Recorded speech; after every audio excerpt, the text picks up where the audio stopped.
Let's think now about the following hypothetical situation. We have a 10 kilogram mass at rest. We're going to apply a 40 Newton force, or sufficient force that the net force in this mass is 40 newtons. If there's some frictional resistance, we want to compensate for that and have an actual 40 Newton accelerating force.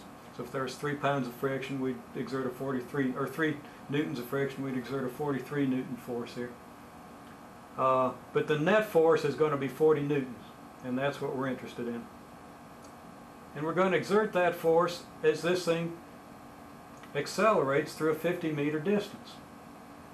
And we want to know what's going to happen.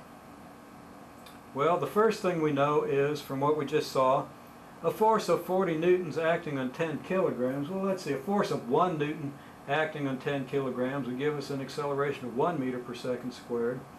Presumably 10 newtons on 10 kilograms would give us an acceleration of 1 meter per second squared, because every kilogram would have its own newton. And this is 4 times that, so I guess this would give us 4 times that much acceleration. Well, if we're a little confused by that, we can go to the equation. The acceleration is going to be force divided by mass. If force equals mass times acceleration, this is a simple rearrangement. And we see that that's 40 newtons divided by 10 kilograms. Now, when we have force in newtons, mass in kilograms, acceleration in meters per second squared, the acceleration will be in meters per second squared, and we're going to end up with 4 meters per second squared. There's a formal thing we can do with units that shows us that we get 4 meters per second squared, and we will do that. That's very important. But for right now, let's not worry too much about that. You see now that we have what? Initial velocity, because we start at rest, initial velocity is 0. We have a displacement of 50 meters, and we now have an acceleration of 4 meters per second squared. We've reduced this force equation to a kinematics equation, where we know acceleration delta S and V naught.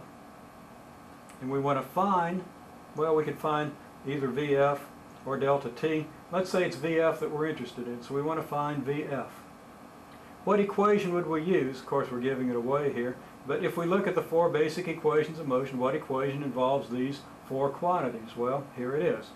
VF squared equals V naught squared plus 2A delta S. Now, I just got etc. here. By now, we should know how to substitute the numbers.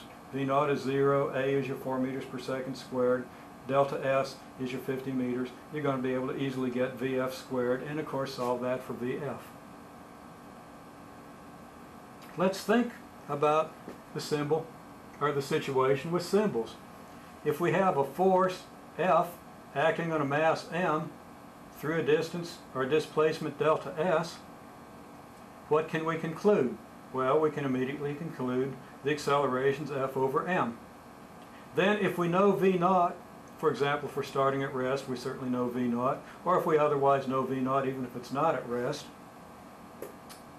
we see that this equation, this basic kinematic equation, becomes this, substituting F over m for the acceleration A.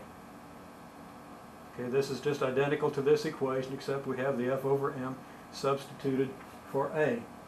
Well, we're going to want to look at the implications of this, but we'll look at that on the next clip.